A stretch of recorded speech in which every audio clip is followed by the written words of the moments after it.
What is up, everybody, and welcome to the All-NBA show powered by FanDuel, America's #1 sportsbook. Get started with $150 in bonus bets if you win your first $5 bet at FanDuel.com/AllNBA. I'm your host, Adam Mares. I'm joined by my esteemed colleague. They call him Tim Legler, but we affectionately call him DC96.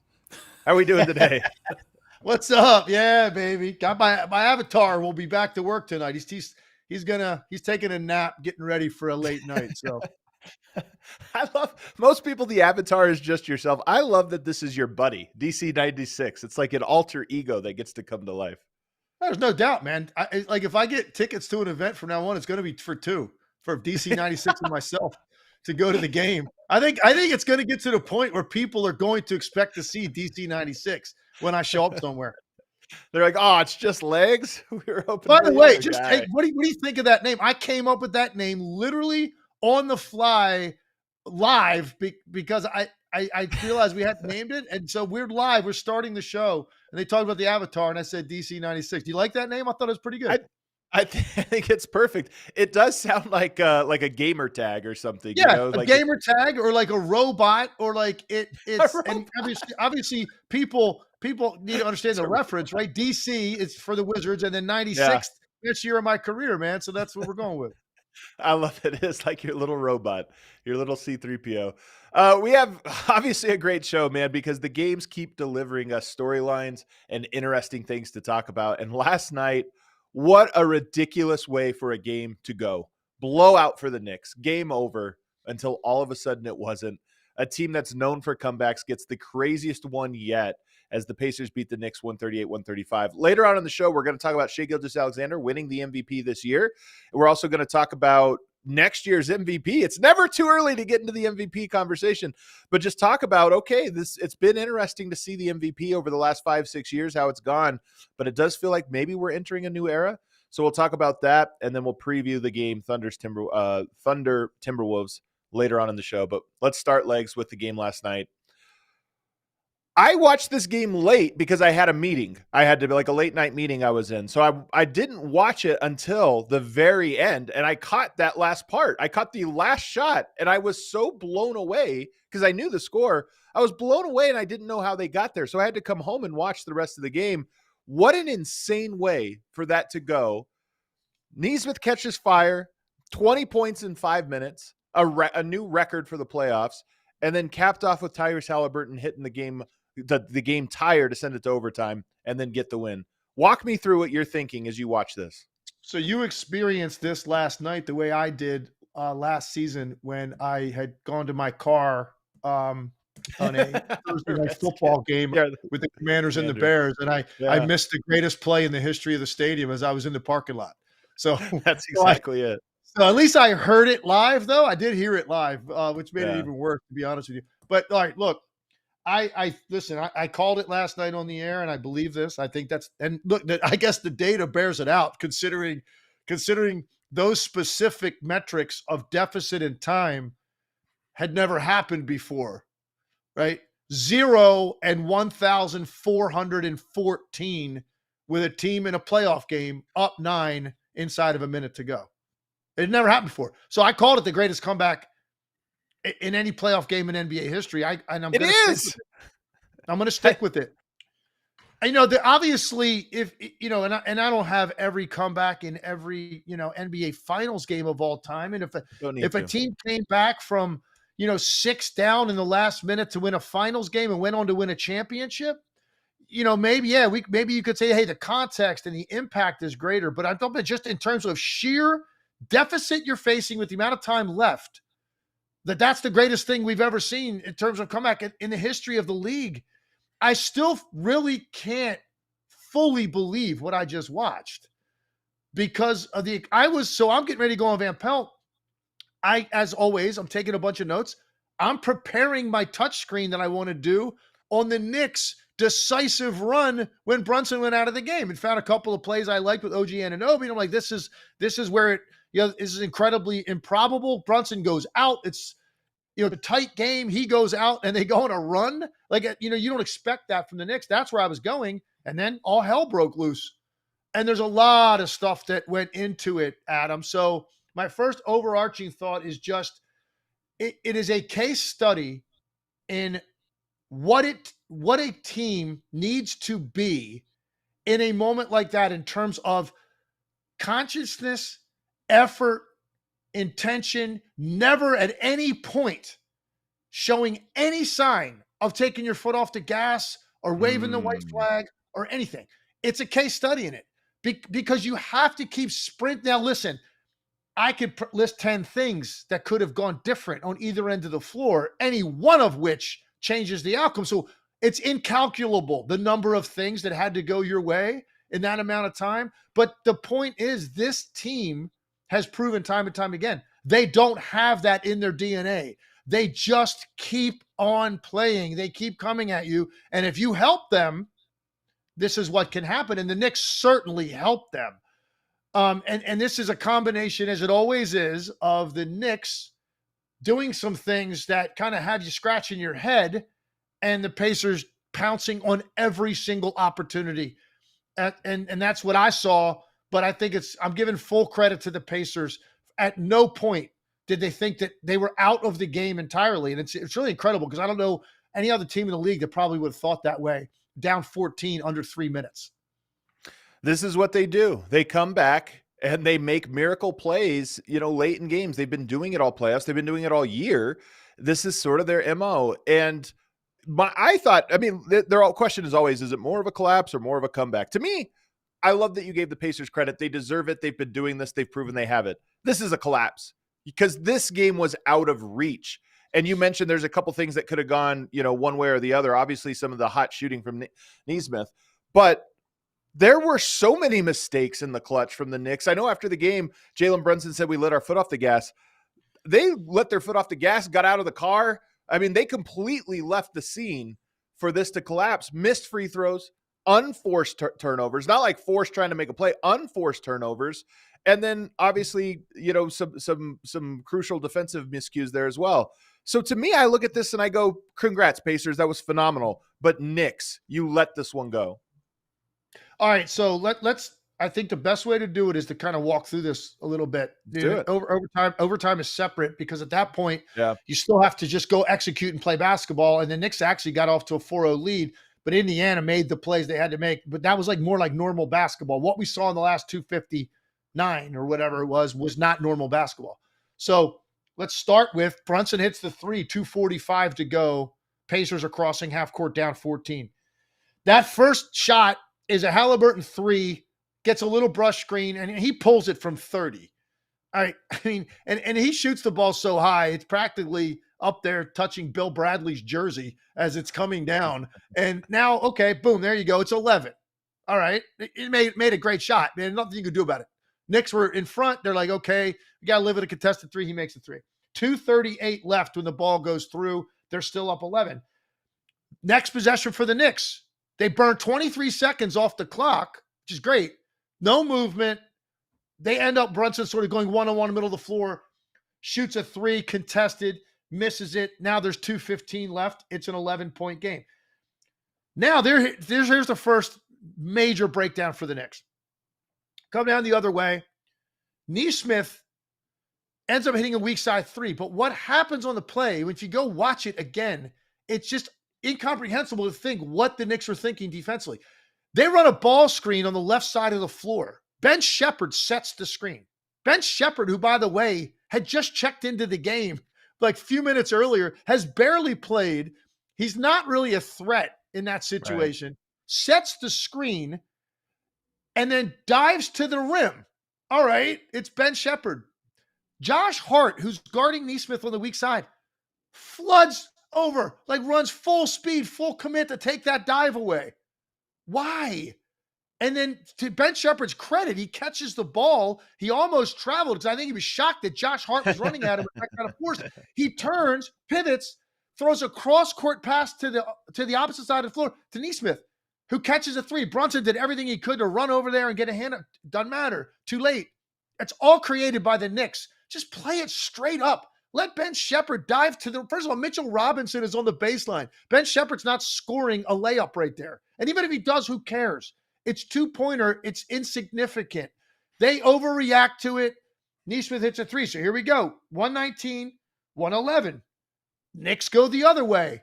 And I'm going to stop after this one to get your thoughts on what I've said to this point. Knicks go the other way. Still up 8. Late clock situation. Again, Cat takes a three. Very little movement. They burn some clock. That's great. No, not running normal offense. Cat shoots a three. Very makeable shot. Misses it. Pacers have the rebound. 1:37 to go. The Knicks still have an 8-point lead. Your thoughts on where we are to this point? So where we are to this point is twofold. One, the defensive identity of not necessarily knowing time or place. You give up the two there, whatever, or you can lightly contest, but you stay in your, you stay safe on the perimeter. Knicks didn't do that. But the other side of this is what's interesting to me. And I actually think we see a lot of comebacks, not as big as this, but we see more comebacks, it feels, in today's NBA, because you cannot go into the stall offense against in the 3-point era with a team that excels in transition. You almost take away the reason the Pacers are having a hard time scoring is you're putting pressure on them. The moment you take the pressure off on the offensive end, well, now you're going to be playing in transition. So to me, it's hard to do. You grow up. If you have a big lead, you grow up with like, okay, let's be smart here in the clutch. But being smart in today's NBA against a team that loves transition might be to just stay aggressive and make sure your transition defense is good. So to me, we're already in prevent offense mode, which already opens the door. That's perfect. I love that description of it. Now, I will say, I don't agree with that all the time. And in fact, there's going to be a couple of possessions here coming up in a second where I actually think the Knicks, even though they scored, it was too fast. It was too fast. And it allowed the game to extend more. I'll get to that in a second. All right. Here we go. Where was I? 119, 111, still up 8. Cat misses the three. Indiana rebounds the ball, 1:37 to go. Here they come up the floor. They run their set. It gets deep into the clock, and Pacers have the ball. There's nothing going on. The Knicks finally are fully extended at the 3-point line. Like no one's getting a three. Siakam gets the ball in the right corner. He's guarded by Josh Hart. He starts driving baseline. Hart is right on him. He's literally behind the backboard. Mitchell Robinson is coming over to protect the rim. And Josh Hart fouls him. And it's like not even debatable. Like he's literally. These are the miscues. He's physically mauling Pascal Siakam, who's dribbling the ball toward the rim into trouble. He's behind the backboard. Again, no discipline. Foul him on the floor. He's not even shooting. So now he gets to go earn 2 free throws, and he had nowhere to go. Now he goes, he only makes 1 out of 2. It's 119, 112, a minute 18 to go. Still up. You're still fine. You're still fine. Still in great shape. Yeah. Here's the thing. They come up the floor. Brunson takes advantage of the fact of how Indiana's just pressuring all over the floor, just turns his head, goes to the rim, makes a driving layup. Indiana's fully extended. There's no help back there. Brunson lays the ball in. They're up 9, 58 seconds to go. It's impossible to lose this game. Here we go, down the other end. Now, here's the first, their second or third, and now I think about it, the third major defensive mistake. They come down and run a very simple ball screen for Nesmith. OG Anunoby's guarding the screener. He's guarding Siakam, who sets the screen against, I think it was Brunson, and OG Anunoby is like 8 feet back of the screener. And Nesmith just dribbles off the screen right in front of the sideline, in front of the Pacers bench, and pulls a three. And OG Anunoby actually looks surprised that he took it. Yeah. He lunges out. Yeah. But it's not even a full contest. He like lunges out. It's like what I call like a false contest. The ball's almost out of his hand. By the time he even reacts to it, he drains it. It's the hottest hand on the court. He drains it. All right, here we go. Now, so I'll stop there. That makes it 121, 115, and you're at about 50 seconds to go in the game. 6-point game. So I see some people in the chat saying, yes, but it's Nesmith. Like the scouting report says he's not going to make him. I think your point, and more at least my point in this instance would be. Time out. You gotta stop you right there. I'm gonna let you finish. Anybody that says let him shoot it, what the hell are you talking about? He was third in the league in three-point shooting.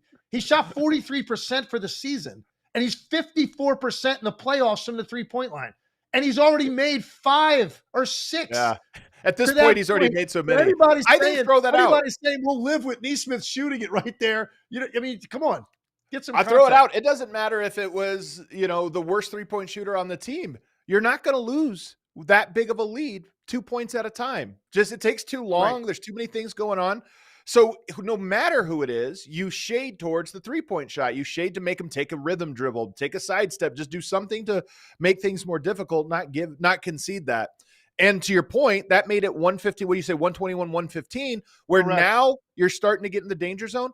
Yeah. Even 121, 114 is like more comfortable because it's totally. 3 possessions instead of 2. So, yes. Totally agree. It's excellent analysis. Here we go. 51 seconds. Up 6. Knicks come up the floor. Cat gets a layup off of, again, the Pacers obviously pressuring up. So you're advancing the ball like as you have to over the top against pressure rather than dribble it up against pressure. You give it up the floor to the open guy. Now the Knicks turn and catch it. Now they got like a 3-on-2 in the half court, but it's really quick. They drive in and hit Cat layup. Okay, great. They go up 8.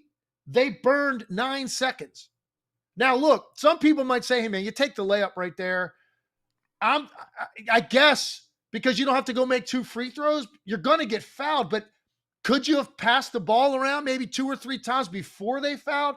Burned another 5-6 seconds? I don't know. That's gray area. They took the layup. I'm picturing myself coaching, like back when I coached my AAU team. Like in this situation, I'd probably take the layup too. But I do think it's debatable to take it that quick as opposed to, keep your dribble. I turn it over, man. You might miss a free throw. So go ahead and take the sure thing. Cat did that. They're up 8 with 41 seconds to go. Game over, right? Well, here we go. A very simple dribble handoff the other way. No timeout, by the way. They just inbound the ball. They bring it up. And again, Siakam runs a dribble handoff with Nesmith at the top of the key, and OG Anunoby is 12 feet back of the dribble handoff. And Nesmith just comes off, bang, drills another one from the top of the key. Now this one's kind of deep, though. I will say this. This one was pretty deep, though, right? This is like a 30-footer. I agree. It's a deep shot. But, Adam, you just said it yourself. You're not losing the game if you're giving up driving 2s. Yep. Under any circumstances, that has to be an immediate switch. It's similar sized defenders. It's got to be a switch. He's back too far. He caught unawares. Now, this was the first time when he made that one. Honestly, this was the first time I thought it got hairy in there because now it's 5 with 34 seconds to go. So give me your thoughts. Here we are. I'm setting the stage for the end of this thing. It's a 5-point game, 34 seconds to go. What are you watching?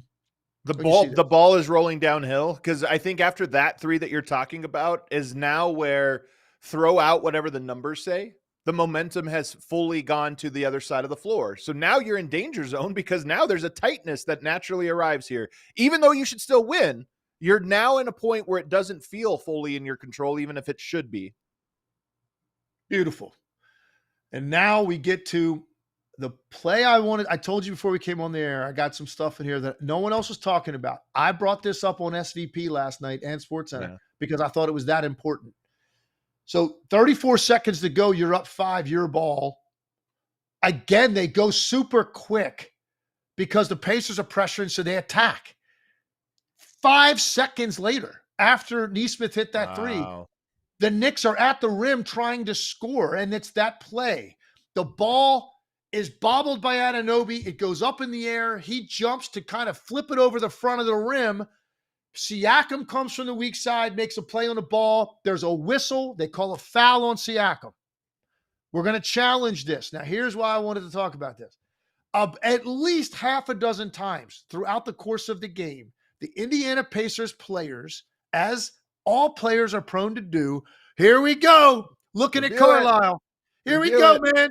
It's 31-29. That's our ball. I swear I didn't touch it. I swear it's out on him. Review this I now. swear I didn't touch it. I swear, Rick, please, Rick, trust me. So Rick, true. Do you trust me?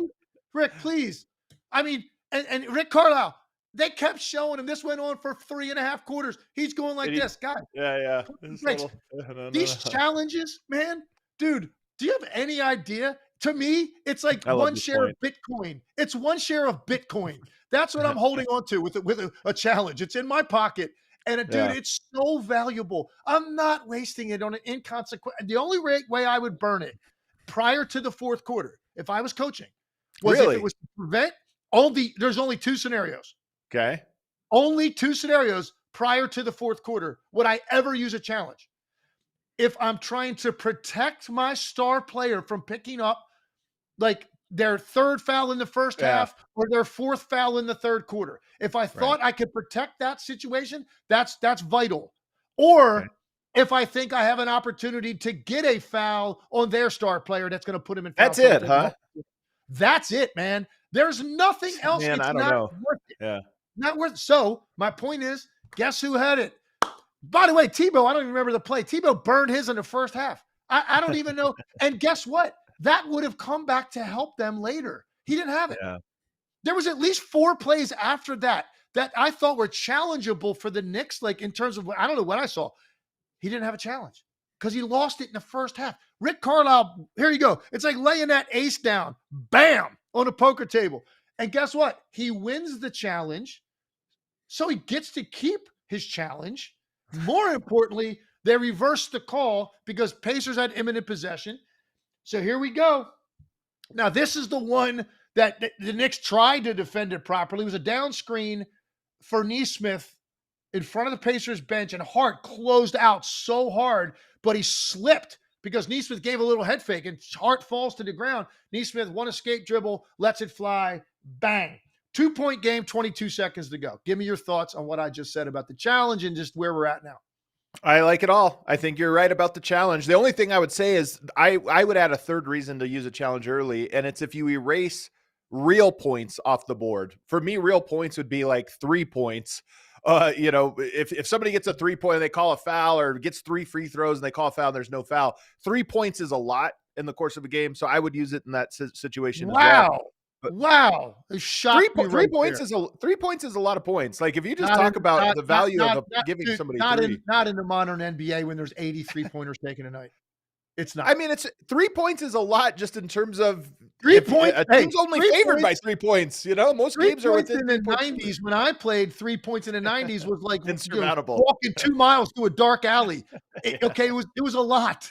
It was a lot to process. 3 points now in the first half of a game. Still points. No chance, man. No chance. I'm just telling you. I'm just telling you, man. There's no way in hell. Yeah. I would actually find a device to find some way to secure it. I would have that challenge in a little safe, so nobody could take it out.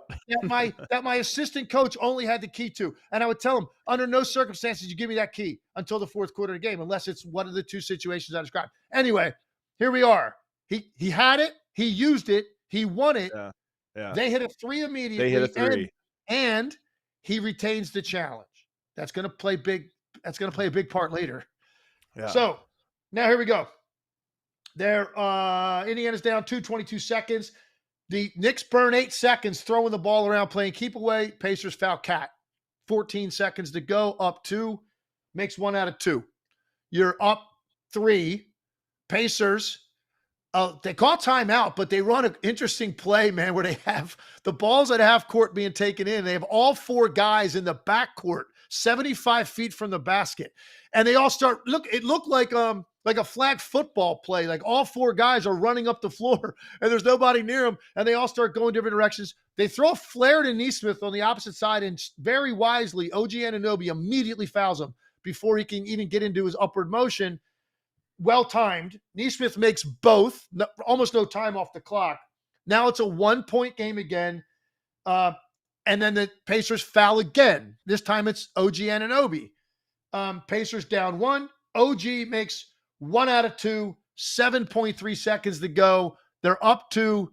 Here we go. I'll take your comments on the Yeah. stuff I just said to this point in the game.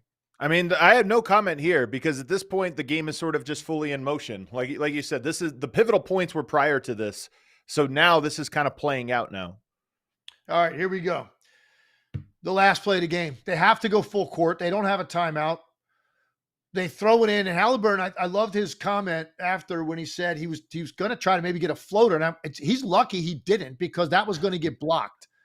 Because Mitchell Robinson was up the lane. Like, he's not getting a floater off against Mitchell Robinson. And I don't think he's going to get to the rim against Mitchell Robinson where he was positioned. So as the ball gets tipped by Bridges, it kind of throws Haliburton off. He picks it up. He's going the opposite direction from the basket he has to score in, and watch his eyes. He looks at the other end of the court to look at the clock. He looks at the clock. So he knows exactly how much time he has. And he also knows he's trying to shoot a three. He didn't quite get there, but he just knows in general, I've got to get a lot of space here to get this off from whoever the hell is chasing me right now. So he goes, turns, obviously toeing the line, gets this incredible bounce that goes as high as the top of the shot clock, falls back through, and then the choke side, which made me laugh in the moment. How could you possibly, if you don't love sports, man, I know. and did we ever think we could ever possibly get anything to top what Reggie Miller did in the mid-90s? And he's sitting there courtside calling the game. Calling the game is what made it so perfect, man. It's like, you got to be kidding. Stuff. Yeah. Yeah. And he makes it in. Here we go. Overtime. What were your thoughts upon seeing it? And now here we go into overtime. What do you think? Well, this is the part I caught. At first, I thought it was a three. So to me, at first, my thought was, oh my God, what a perfect ending. And you're right. I just love that Reggie was there. I love the callback. The NBA does not do a good enough job, in my opinion, of tying through lines across eras. So when you have an almost replica moment, same teams, and you happen to have the guy there, it does feel eternal, right? It feels like something that ties the past and the present together. So that was cool. And then here's my question I want to ask for you, because I had somebody tell me, I was arguing with a friend. They're like, well, Haliburton, he made the shot, but he should have passed to Nesmith. Maybe there was a tiny window when he was open. Maybe he gets it to him. And then he says, oh, but it was a lucky shot. You see how high it bounced.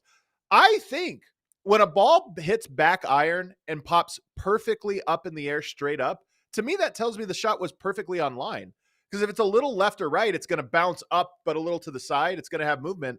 So to me, I don't think it's a lucky shot. He was a little longer than a perfect swish, but perfectly on line for it to bounce the way it did and go in. I agree with you. And I think I've told you the story. I hit a shot like that from half court to beat Princeton when I was in college, except mine, because it was a much further distance, it bounced even higher. I think that game, in fact, I had a sports writer for the Philadelphia Daily News who was covering LaSalle at the time, was in the building, text me last night and say, what ball bounced higher, Haliburton's or your shot against Princeton? You're talking about 40 years ago. This guy's texted me last night right after this happened. And because I thought about it too, you don't see that happen very often where the ball comes down like that.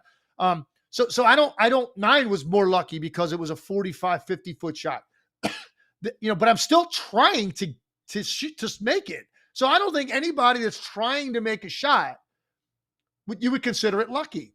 You take a ball and throw it over your head, or whatever, you save a ball from going out of bounds, you throw it up to the rim and it goes in. We see those kind of plays on like America's Funniest Home Videos. Yeah, there's luck involved. That he shot the ball, he got it the appropriate distance. It's soft. The ball hits the rim, goes up in the air. There is a certain element, it's got to come straight down. If it comes down 3 inches, 4 inches right or left, the ball's going to hit the rim and kick out. So there is some element of luck, but a lot of it is skill and awareness and touch and all of those things, man. And just poise to not panic in the moment and shoot up a shot that's not makeable because it's too hard, slams off the backboard. Like, he got it exactly the right distance to get it there. So yeah, I'm kind of leaning with you. That's the toughest three though, too, by the way, walking backwards, because that's not a turnaround. That's like running backwards, full turnaround, and get the shot off over the contest. Because it was actually a good contest too. It was right there. So it wasn't like a rhythm shot by any means. That's as tough a three as you're going to take.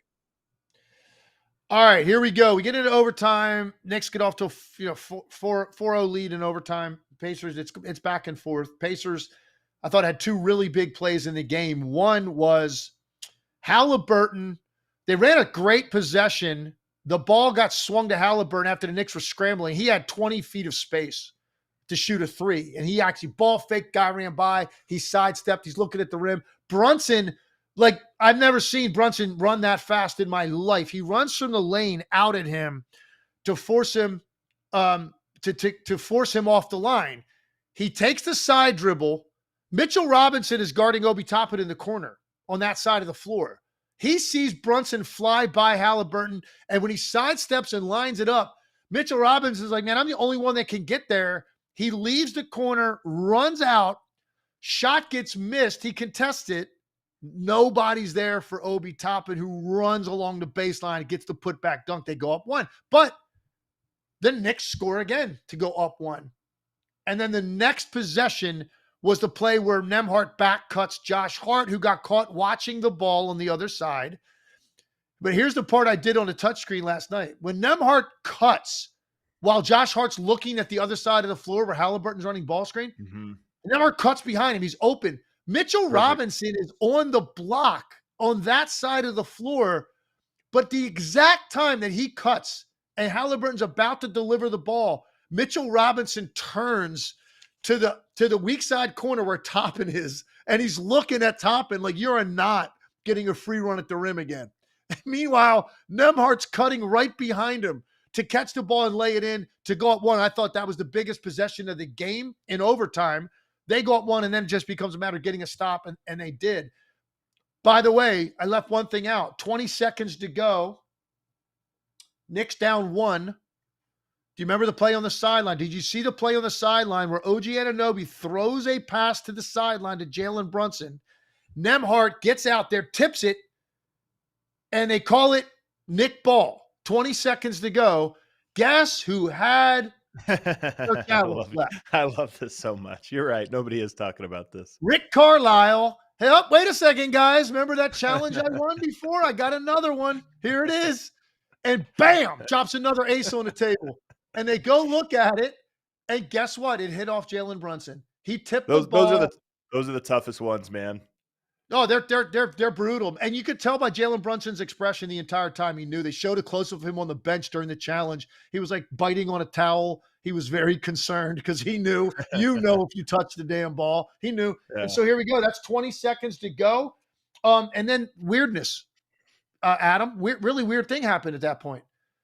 So the Pacers are up one with the ball, side out of bounds, like backcourt, basically. And the Knicks don't foul. The Pacers get it in. They throw it to Toppin, who drives in and dunks the ball. Actually, he got hammered on that, by the way. That should have been a three-point play. Yeah, he got absolutely hammered across his left arm. So they tried to foul. I shouldn't have said they didn't, but not when the guy's shooting. You foul people on the floor before that. Toppin makes the dunk, game over. I mean, that was it. And then the Knicks missed two decent, Towns got a good look at the three. Brunson's was forced. Towns got a decent look at a three. But I don't understand Tom Thibodeau not fouling. And you know what's funny? Did you see Tom Thibodeau's post-game presser at all? I didn't, no. So listen to this question and listen to the answer by Tom Thibodeau. And I think this was I love Tom. I think it was an overwhelming amount of disorientation, of nausea over what just happened. This is the exact question. Tom, can I take you to 20 seconds left, down one, Pacers inbound the ball? Were you trying to get a trap there and a steal, or were you trying to foul there? What were you trying to do? And you know what his answer was? No. Yeah. Next question. Wasn't that? That's pain, man. That's pain. Let me ask you this, though. Hold on. I'm not a linguist, but I mean, I think he got asked a question, option A or option B, Tom, and he said yes. I know. I mean, deliberately so. So when we think about the game getting tight, the tide is turned, everything's in motion now, and now you got to try to not stop to stop it. You always think about shots getting tight, right? Like, oh, we're losing a lead, we're a little tight, dribble gets tight, this or that. I think your brain gets tight too. And what I mean by that is you're not calculating things as quickly for whatever reason, because your brain is in fight or flight mode. And so you're not quite as sharp as you were before. So that goes to coaching, but it also goes when you were talking about some of the decisions players make on the Knicks side. to me, that's you don't discuss that part, but the brain is not firing as quickly as it should be when you're in that fight or flight. I totally agree with that. Listen, we've said it. I've told you, how many times, man, in 2 years we've done this together, like, and this, but I mean, I having like lived it in those cities, in those arenas, having played in a city like Philly in college, just knowing like those cities, man, in Boston, New York, Philly, especially a little bit DC, but mainly those three places, when that pressure cooker starts building inside the arena, it's one thing if Especially you, that arena. you're up 10-12 and you start, Yeah. really playing well. And then the energy, then it's different, man. You can turn it into just a snowball effect and bam, you're up, you win by 12, like they did to the Celtics in the closeout game. Yeah. This was a situation where you had everything under control and now it's slipping away. And it's like one big bite at a time, but you're still like scoring a couple layups in there. You get a couple of free throws in there. It's not like this was a 15-0 run to close the game. You actually scored a couple of times. Okay, thank goodness. I can breathe again.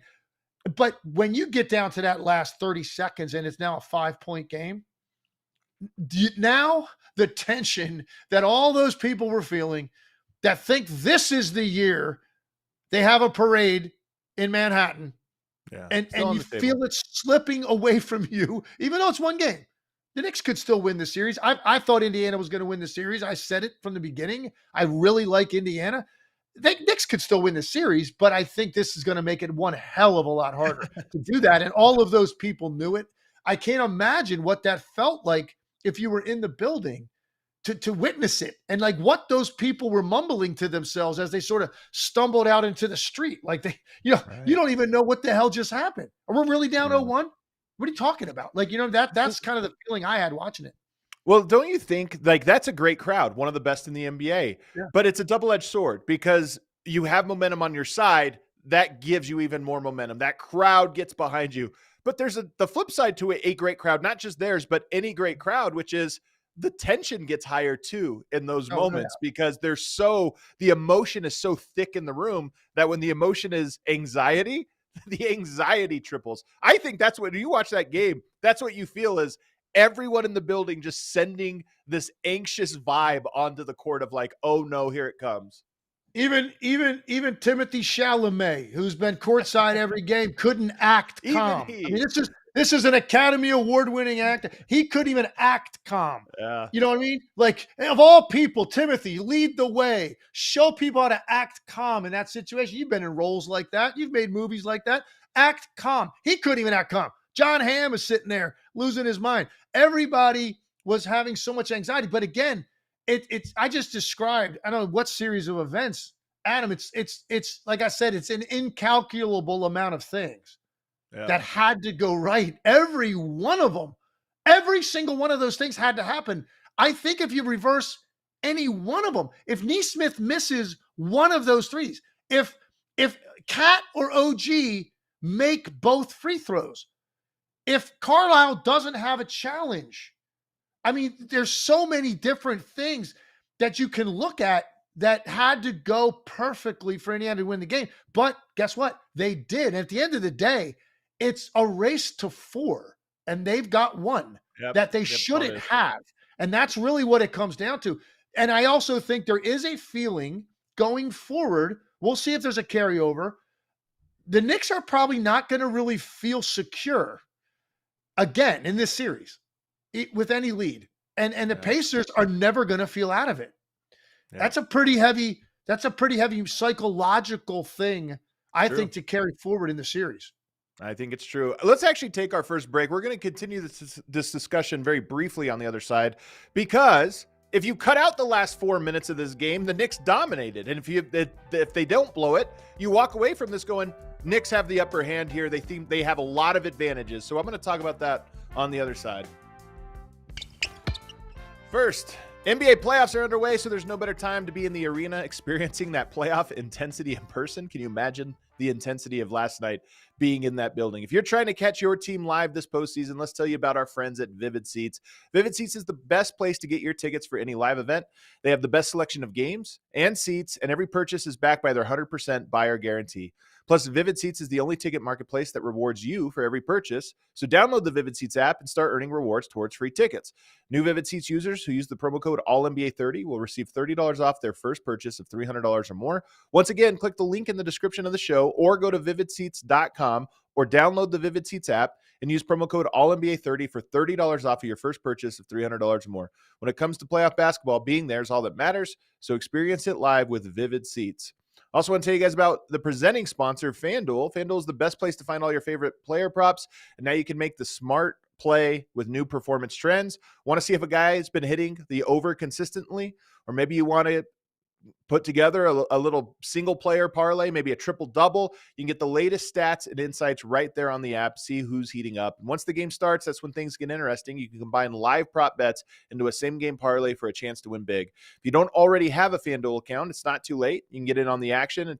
You get started with $200 in bonus bets if you win your first $5 bet. Just head to FanDuel.com/AllNBA to join today. Make sure you use that link, the /AllNBA. You can make every moment more with FanDuel, official sports betting partner of the NBA. Must be 21 or older and present in select states, or 18 plus and present in DC. First online real money wager only. $5 first deposit required. Bonus issued as non-withdrawable bonus bets, which expires 7 days after receipt. Restrictions apply. See terms at sportsbook.fanduel.com. Gambling problem? Call 1-800-GAMBLER or visit fanduel.com/RG. Segment 2 here, the All-NBA show with me and Tim Legler, 4 times a week, always following the games. We will be back tomorrow to recap Game 2 of that Thunder and Timberwolves series. But to tie a bow on this one, all that matters are the games. I'm such a big believer that in a 7-game series, sometimes, especially when one team is significantly better than the other, there's a lot of carryover game to game, meaning there's momentum, team figures something out, another team can't stop, and you press that advantage. But when two teams are evenly matched, every game is its own personality. Every game has its own story. So you shouldn't look at any one game and say, oh, they won by 20. That's what's going to happen. And so all that matters is getting the win. And the Pacers got that. But the Knicks dominated this game. They looked very comfortable. They had a lot of advantages because they scored everywhere. Everything was working. Drives, ISOs, post-ups, picks, handoffs, Cat, Brunson, the wings, Bridges and OG. Everybody had something positive here. The bench for the Knicks. So to me, I look at it, if you cut off the last 4 minutes, you go, man, what a win for the Knicks. They got everything they wanted, and they should feel very confident. So how do you square that, knowing that they got a lot of what they wanted, but then ended up losing? I got to listen, man. I don't do this often, but I got to vehemently disagree with you. I love it. First of all, and I heard somebody say this last night, and I'm going, what game were you watching the same game? First of all, the Indiana Pacers started the game making the first 8 shots. Okay, so they're on fire out of the gate. And now you look up at the end of the first quarter, incredibly, despite shooting 70% from the field in the first quarter, they are down 2, but it's a 2-point game. The first period was one of the fastest paced games I've ever watched. And I know that because in the playoffs, I'm literally writing it down, something on paper, almost every possession, so that I can go back later and track it when I have to do a tape. And at times I was having a very difficult time looking down to write something, and I look up and somebody was shooting the ball. The pace was so fast, but there's no way the Knicks dominated that. It's a 2-point game at the end of the quarter. That's 12 minutes of the game. The Pacers were great right out of the gate, and they ended up down 2 at the end of the quarter. So now we go to the second quarter. Again, more like high-level offense. I think the biggest lead the Knicks got was 8 points. You look up at halftime, and it's 7.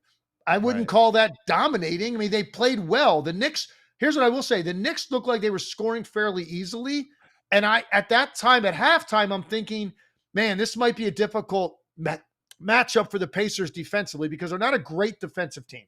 They are a great offensive team. And if they're getting scored on every time, it's going to slow their pace down. So at halftime, I was thinking to myself, it was a great quarter for the Knicks. They're still only up 7. So I'm not certainly not using the word dominated them in that setting. Right. Now we get to the third quarter. It's like, I'm looking at it. It's like back and forth. End of the third quarter, it's a 3-point game. The Pacers are on the road. The Knicks gave them a big punch in the second quarter, and they weren't stopping them, but they were scoring enough to stay within reach. And now in the third quarter, the Pacers start scoring again. Knicks are still scoring, but Pacers trim the lead. So again, Now here we are. We're 36 minutes into the game. There's not been a dominant stretch by either team other Yeah. than the Pacers' start of the game. So now here we are in the fourth quarter. The first real separation Kind of right away. well, they got up. So it was 90-87 going into the quarter. It's 99-92 with 2.5 minutes in. So they extended it a little bit right there to go up 7. The real run came when Brunson went to the bench with his 5th foul. And they went on a 14-0 run. If you really, for me, breaking it down through the first 39 minutes of the game, I wouldn't have said that the Knicks dominated this game. They owned this game at all. They played very well pretty much throughout, but so did the Pacers. Right. Now that run comes, and it was impressive because they were up in the Pacers. That defensively, they turned it up. Anunoby was great during that. He got 2 post layups. He hit a 3. They took it to them and unbelievably extended the lead to 14 points with Brunson on the bench. And so that to me was the one run that the Knicks really had in the course of the game. Because I heard somebody say last night too, like, yeah, the Knicks dominated this game for 40 minutes. And I'm like, that is not at all what I watched. I watched the game. I think that's fair. That was back and forth for the most, but the Knicks played very well. And they were operating in a way offensively that you started to think Pacers can't guard them. They can't stop them. So eventually the Knicks are going to win this game. You know, that's kind of how I saw it. And I think that's more accurate. They didn't dominate the game, but they scored so comfortably in the exact ways they want with no slowing down. And so you're right. Both teams are kind of keeping pace, but as you're watching that game, you feel like, can the Pacers score? Can the Pacers get stops? And when the Pacers went dry during the stretch you're talking about and the Knicks continued scoring, we're now at 42 straight minutes where the Knicks scored comfortably. For the first 42 minutes of this game, they scored comfortably, and that's what I mean by dominate. So you're right. Both teams keeping pace, but the Knicks did it in the exact way they would have wanted to do it until the 6-minute stretch. Right. Until all hell broke loose. It is funny because I don't know which metric do you think is the most like eye-opening if you were to hear it? You didn't see the game. Up 17 with 7 minutes to go. Up 14 with 3 minutes to go. That one, I think. Up 9 with 59 seconds to go. Up 8 with 41 seconds to go. I think it was that second one because 14. The smaller numbers, just weird things happen. A guy trips and loses the ball or whatever. But when you have to do that 6 times, that's where it's like, I don't know. I agree. 14 with 3 minutes to go. Yeah, I think that's the one I look at and go, it's damn near impossible. Do you know that the Indiana Pacers scored 23 points in 3 minutes and 15 seconds to end that game? It's crazy, man. I mean, have you ever heard such a number? You know, do the math on it. That's like an 85 to 90 point pace for the quarter. Yeah. Scoring at that rate. And again, Nesmith, man. Dude, you know what's funny is that guy, remember him back in Boston? Early days? They put him in a game just to beat people up and guard them. And then he got to Indiana, same thing. His first year in Indiana, he shot 27% from the three-point line. 27%. That guy deserves a lot of credit because he's still a really good defender. And I mean, you know, it's funny because he's on Brunson most of this game and he can't really guard him. It's crazy. That's how good Brunson is. But he's using all that energy to guard him. So he still has the defensive prowess because that's who they chose to guard Brunson. But now he's turned himself into this. I mean, obviously 8 for 9 in a game and like whatever, 5 in a row. I understand that's an anomaly for any shooter. That's Klay Thompson type stuff. Yeah. Like, right. I get it. That's craziness. Right. But the point is he was shooting 54% from the 3 in the playoffs, 43 for the season, 3rd in the league. I mean, this guy has turned himself into a big time 3 points more. You know, talk about 3 and D. My goodness, he's still got the D, but now he's taking the 3 to a whole nother level. He's like one of the better 3-point shooters in the NBA while guarding like that. This guy's turned himself into a hell of a player, man, and made himself a lot of money in the process. Really has, man. Two-way player. And we talked about Nembhard being the guy who's impressed. Nesmith right there too. He's been so great in these playoffs. He's elevated his status. I mean, he had a great year, but he's elevated his status by doing it in high profile moments. And then after last night, he is a household name. That's how big of a moment that was for him. Let's move on real quick. So the MVP is finally announced last night. Shai Gilgeous-Alexander. I mean, this is funny because everybody's known this for 2 months, and yet the NBA held on to this until the third round on and off night, which I just hate. I just wish the NBA, we had the 2 top MVP voters in the last round. I wish the NBA would lead into storytelling. It's not, everybody's worried about controversy. It's like, no, that's storytelling. You have the 2 top guys. There's controversy. Who cares? But they waited. He won. I do think it's the right pick. I mean, they won 68 games, and he was a huge part of that. So for me, I don't actually have an issue. If you vote for Jokic, obviously I'm going to be a fan of that. But to me, I look at this and say, Shai had an MVP season. I don't think you can really take this apart, man. You know, it was 2 guys. We knew that. I mean, I lean toward Jokic because you're talking about something as historical as he played this year. The numbers he put up never been done in the history of this league, and they still were a top 4 seed in the West. Shai had an incredible year. I have no problem with Shai Gilgeous-Alexander winning the MVP. I'm not like, I'm not like vehement or indignant about it. I thought it was a neck and neck thing, and there's different criteria you're going to use. I think what people ultimately that voted for him, and they're the only 2 guys that got first place votes. I think it was 71-29. And then it was reversed for the second place vote. So everybody agreed these 2 guys, which is also in and of itself rare, because usually 2 and 3, like that a lot of times there's a question there, if not 1 and 2. I think what people used ultimately, Adam, for the criteria to put the tipping point for him was the win discrepancy. 68 wins. I think they won how many more games than Denver? Like at least 14? 18, was it 18? Oh, 18 more. Okay. So 18 more wins.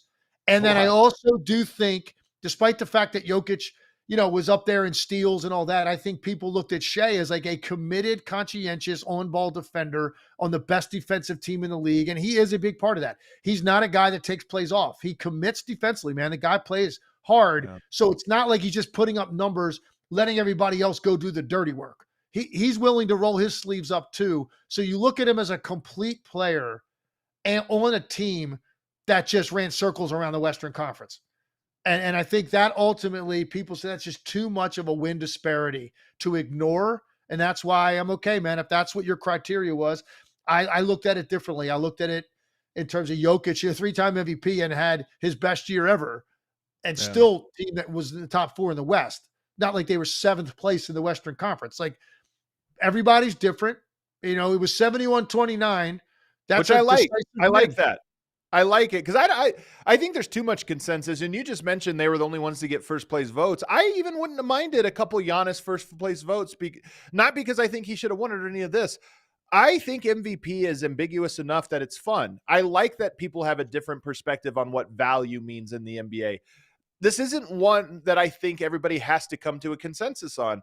And I think over time, we've kind of reached it has to be these parameters. And I like the idea that people can have a difference of what they view to be valuable, how much you weigh wins versus how much you weigh stats versus how much you weigh eye test. To me, I like when the NBA has thoughtful, differing perspectives. As long as they're thoughtful. Yeah, I agree. As long as you come to the table with your facts straight and you've got something to back it up with and you make a logical argument, I don't know who all 100 people are to vote for the award. I don't know. I was honored to have a vote this year. And I don't know. I couldn't give you the list of everybody. I probably know most of those people personally, but as long as it's not anything personal going into it and you're subjective. I'm sorry, you're objective about it. Yeah. That's what I meant. You're objective about it. Then fine, make your argument, make your case. It's an opinion at the end of the day. I mean, that's really what it is. Somebody voted for Melo in like 2013 or 14. I can't remember. And I remember everybody beat him up because it was a kind of ridiculous vote. I think it was a Knicks beat reporter that voted Carmelo Anthony when nobody else had him anywhere on the ballot. And I remember everybody got mad. I almost miss those days. I just like when there's a little bit of somebody that says, hey, we don't all have to agree about basketball. We could all have an opinion. And the right guys usually win. And I think what's weird. I do think one thing that's kind of interesting about the award, and I've always thought this about sports. um, is the most important games of the season are taking place between April 15th and June 15th. That's Yeah. when the star players are getting judged. Ultimately, that is the criticism that they're going to take. The heaviest is what they do in the playoffs if they don't perform, and the most praise they get. And it's on their legacy and on their Wikipedia page and in their Hall of Fame speech. That comes first, Yeah. ultimately. So it is funny that none of that matters with the MVP award. It doesn't Right. matter. It's only up until that last Sunday of the regular season, man. So it's just interesting because now here's Jokic, who had a great postseason, but he's home, and Shai's going to get a lot more opportunity to go out there and put up numbers and remind everybody. And maybe that cements it in a lot of people's head because they're seeing him longer do it for an extended Yeah. period of time on the most pressure-packed stage. So for a lot of people that did vote for him, it's a great chance to validate your opinion, even though that doesn't go into the award voting. The only thing I'll say is the MVP, the season ended 2 months ago. It's just so weird to be handing it out now, in my opinion, because it feels old. It feels like old news. I would wish, and I know the NBA has reasons for doing this. They string it out one award at a time, but I wish they would hand it out in the first round. Yeah. Just because by now I almost feel like, oh yeah, I remember last year. I remember that MVP that happened. Well, to your Started point, 8 months ago. and to your point, I kind of like the idea from this standpoint, Adam. To your point, if you did, because right now you potentially, as we just had, two guys up for the award going head to head and no one knows who won. Imagine if you get two guys going head to head and the guy that didn't get it already knows like that the other guy got it and now he's got to play against them in a best of 7. Like, I'm not saying guys on that level need extra motivation. No, But it's storytelling. it damn sure creates a great storyline. Yeah. Come on, NBA, man. I don't get it sometimes. Like, lean into these things. Nobody's getting hurt. This is good, healthy storytelling. Yeah, but look, man, like I said, I was honored. I was honored to have a vote. I put a lot of time and thought into my choices. And I feel like I would have an argument, a lengthy argument for every one of the selections I made and the reasoning I put behind it. And congratulations to Shai Gilgeous-Alexander, man. The guy is absolutely deserving. He's a great player, and he's got a real opportunity here. They've been the best team in the league all season. Let's see if they can finish this off with 7 more wins and a championship. Well, everybody likes to start talking about the MVP of week 1 of the NBA, which is always kind of hilarious. But we're going to smash that record and start talking about the MVP right now in May. We're going to predict guys who have a chance at the MVP. Wait, this is like Mel Kiper's draft for next year, the day after the draft. Yeah, right. Exactly. That's what this draft is. 1.0. Yeah. All right. So here's why it's interesting is because you look at the usual suspects will be at the top. If Shai, the Thunder next year probably going to have a really good record, barring injuries, because their roster is deep and sustainable. So they're probably going to win 60-plus games, which gives them an inside track. He's probably going to be the main offensive engine, just the same as this year. And he might be coming off a championship. If all 3 of those things happen and he has anywhere close to a good season, he already will have an inside track because he'll check every box. Yeah. There's no question. I mean, he's gonna win it. He's young. It's not like he won this award in his early 30s. He's young. He's on a team that now 2 years in a row had the best record in the West. I mean, I can't imagine, to be honest with you, a scenario in which they are not the number 1 seed next year. I mean, and a lot has to go into it, but they're so deep. They're so young. They're so talented. They're so great defensively, which gives you a chance every night, even when you don't shoot well. They're gonna have the 1 seed again next year, and who knows how many years in a row they might have the 1 seed in the West. So the wins will be there, the numbers will be there, barring an injury. So you're right. He absolutely has set the stage now to be the front runner. Right, and so he to me will be the favorite, and then I think Jokic next year. Look, Jokic has the same stats every single year. They get slightly better. I don't know if they'll be better, but he averaged a triple-double this year. If you were to ask me what does Jokic average, we don't even know what his roster will look like. I'm going to say 26, 12 and 9.5, like a triple double average or real close. He's probably going to have 60% true shooting. So his numbers are going to be great, but will the team be good enough? I think Jokic will be back in the conversation next year just because he's so consistent, but I would not put him first. I think he's still down the list a little bit. I'm going to make a bold statement and you're not going to like this. Uh, Not going to like this. Number one, I think it would be fair to say the Nuggets aren't like trending upwards. Yeah, they're not at the moment. It doesn't feel that way. Yeah. It doesn't feel like they're trending upwards. Okay. Meaning, are they going to be a 4 next year? Maybe they're lower than that. The other thing is this, I got news for you. I'm going to break some news to you right here, right now. If Nikola Jokic did not win an MVP this season, he's never winning another MVP. Ooh, I don't know about that one, but I like that you're putting your flag there. No. It's over. Listen, he won 3 in 4 years. He won 3. He's got a title. Okay, don't get greedy. I'm telling you, if he didn't win an MVP this season, while Denver was still considered by a lot of people like kind of in the championship mix, I don't know that people are going to view them that way at the start of next year. And I think, like I said, they're not trending upwards. He just had the best statistical year, not only of his career, it's one of the best in the history of the NBA, and he didn't win the MVP. I don't think Nikola Jokic will win another MVP. I think it's going to stop here at 3. And look, LeBron won 4 and was done by what age? What age was LeBron when he won his last MVP? Yeah. You're right. That usually happens early. Even though for the next 8 years, he was regarded the best player in the NBA.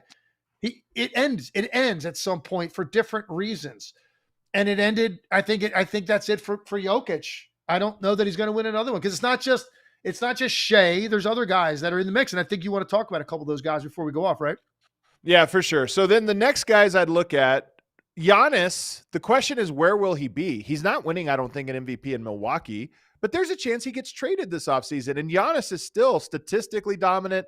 He's still not even statistically, he's still dominant. And if you put him on, if he ends up in a place where they are a top seed, to me, Giannis goes right back into that mix because we're going to start to look at the defensive impact, the efficiency, and the wild numbers. I think Giannis has a better chance than Jokic for what you just said because he's going to end up, I believe, somewhere else. And he's not potentially. I think he's going to try to guarantee he goes to a team that can contend for a title. And there's no way Giannis is ever going to go anywhere, no matter who he's playing with, and average 22, 8, and 6. Giannis is going to put up 30 double-digit rebounds, 5, 6 assists, and a block and a half. He's going to be in the all defensive team category again. No matter where he goes or who he plays with, he's going to put up those numbers because it comes that easily to him because he's such a force. So the question is he on a team that people believe can win a title? Why would you go anywhere else if you're Giannis? Force your way to a team that you think you can win a title with, and he's going to put up the same numbers. I think Giannis is still in the mix, even though he's older than Jokic. Yeah. He might be a good bet just because you're betting on a trade here, but I don't think he's going to do it in Milwaukee. They just won't win enough. So here goes the next category for me. Luka Doncic, if he, comes and shows up in shape, he's got the Lakers PR machine behind him, which is, the biggest media contingent. They're going to be, if the Lakers are remotely good, he's going to have a lot of momentum.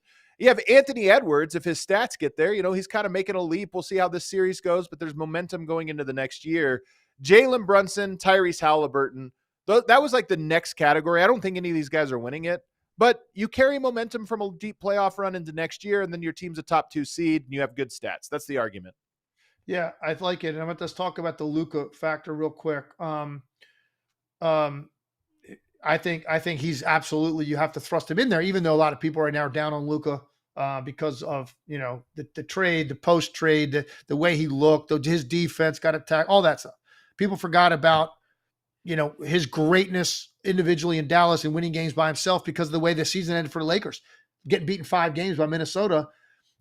Luka, some of it's going to be dependent upon what does this guy, how serious does he take it? Does he take some of this criticism to heart?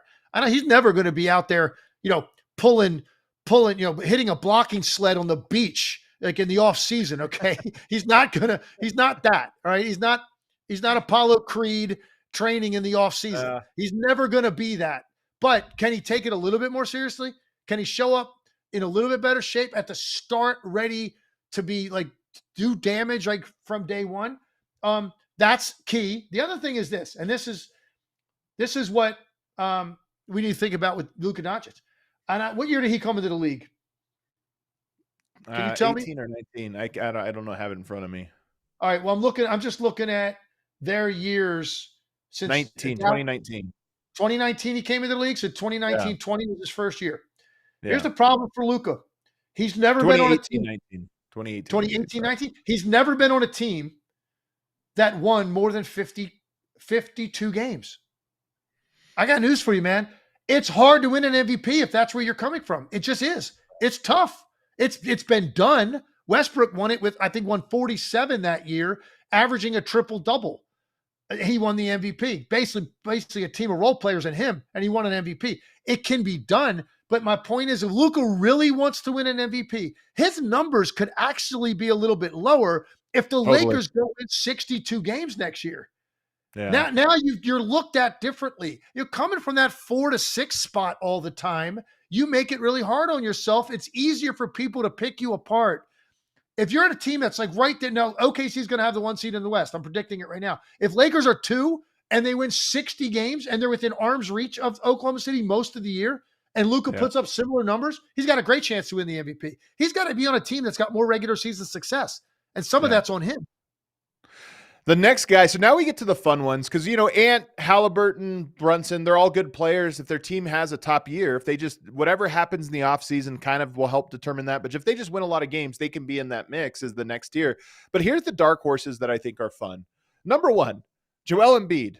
If he's able to have a healthy return, what better contrast is there to this is what the team looked like without him? You come back, and if you're back in the mix, we know he's going to put up dominant numbers and be efficient and all these different things. I don't think he's winning it, and I don't think he'll be healthy. I don't think he'll play the game, any of that kind of stuff. But if he does, it is a nice contrast to say they weren't good without him. Look how good they are with him. I never considered it, and I think you're actually making a great point, man. That's a super intriguing take because of what they plummeted to the depths this year. I call it the lost season. If you look it up on Basketball Reference, there will be no line for the Sixers organization last year. It didn't happen. The season didn't happen. If they come back and you look at some of the issues, Tatum out for the year, right? There's ground to be gained in the East. The Cavs flame out. Like the Knicks, if the Knicks lose this series, who knows what's going on? Who knows? Tom Thibodeau could lose his job. It's possible. You don't know what could happen with these teams. If the Sixers just stay at pat and bring those 3 guys back, and I agree with you, by the way. And it works. Embiid's not going to have a healthy year. It's hard to imagine. But if they did, and he puts up those kind of numbers, you're right. He could be back in the mix, man, because of the stark contrast from this season for their organization. That's a good one.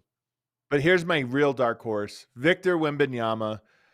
Again, health is an issue here, right? Is he going to be able to be healthy long enough? But he is so dominant defensively. And if this could be the summer they pivot to trying to put a team around him. If they have anything of a decent team, how many block shots is he going to have? Number 1 defense, all these different things you put around. All of a sudden, the team success will be there for him, and people will start to really analyze the defensive impact he makes.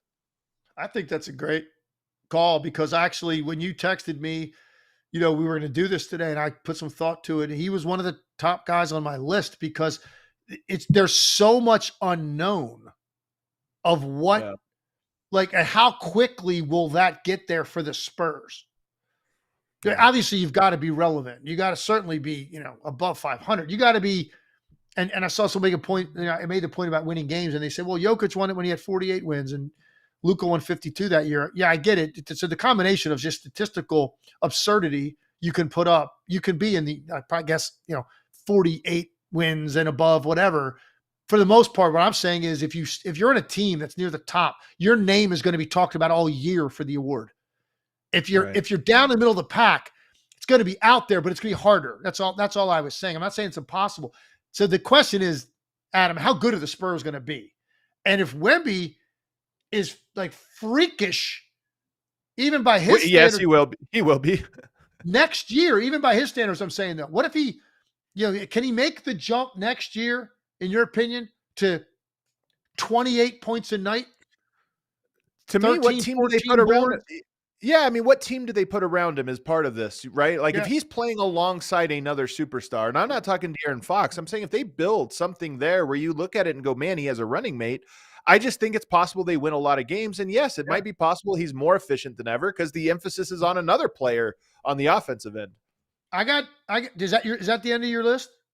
The only other guy I had was Cade Cunningham, Yeah. which I kind of like here. Was that your guy? Is that who you wanted to No, bring it up? was not. Oh, You okay. gave me a great head All right. scratcher, a thought Let me hear it. provoker in Embiid. I thought that was really smart. I got one for you that could be a head scratcher where you go, oh, damn, okay.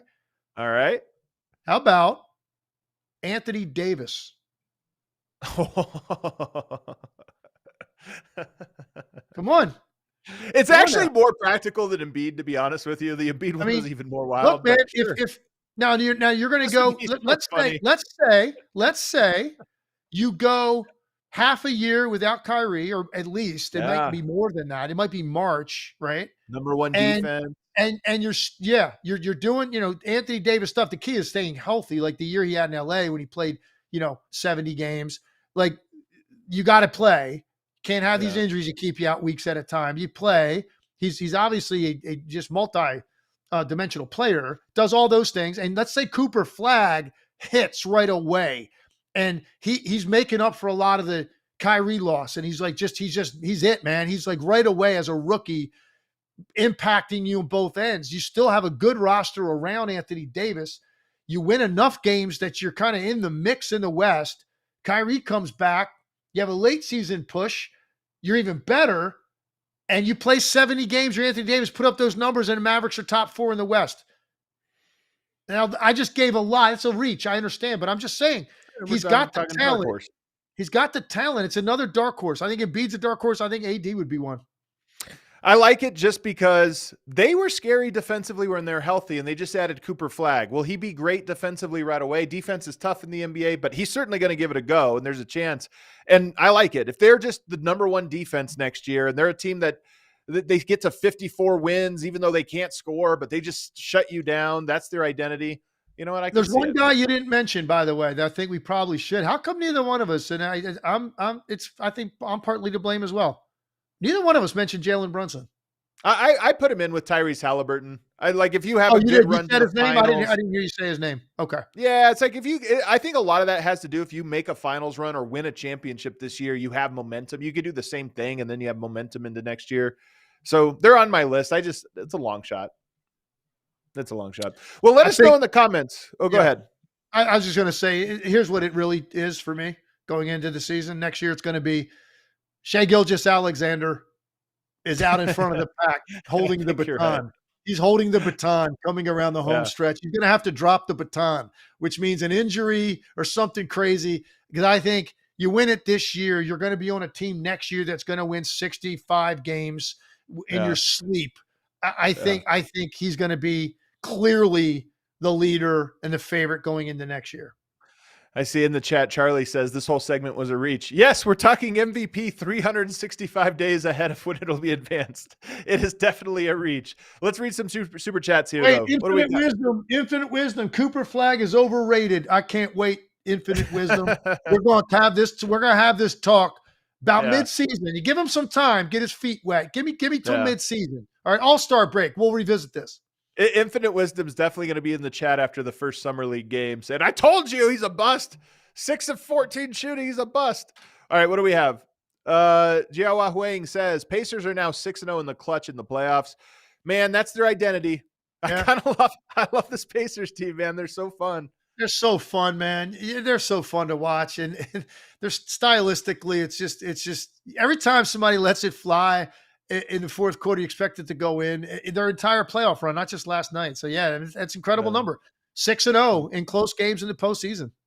You love it, man. What else we got? Johnny Keene says, how does Legs compare players from 90s to today? Does he think MJ would win as much in the 90s as in the 90s? Does he think he could play in this era? In my opinion, he definitely could, as Legs was a high IQ, just like Luka Jokic. I like it. You're just like Jokic, man. You know, that is what you're I could play in this era. Yeah. Yeah, man. Well, yeah. Hell yeah. Yes. I would actually make a hell of a lot of money in this era because of the the lack of consideration for what's a good three and what isn't. So if somebody could take those handcuffs off me, because when I played, you actually put thought into that. Is this a good shot? I'm not sure.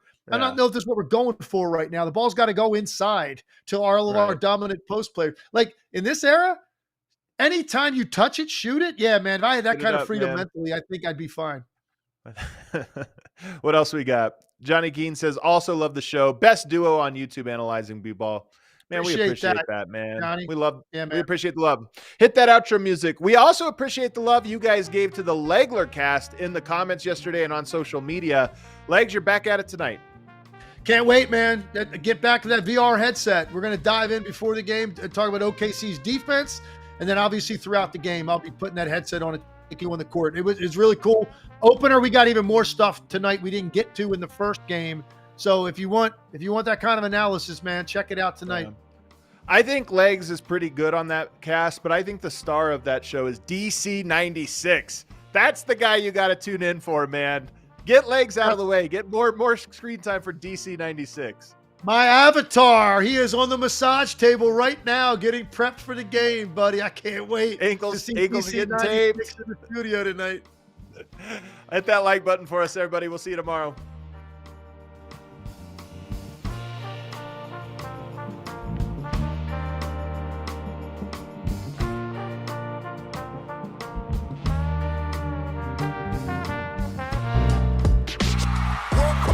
We all silly like the mayor.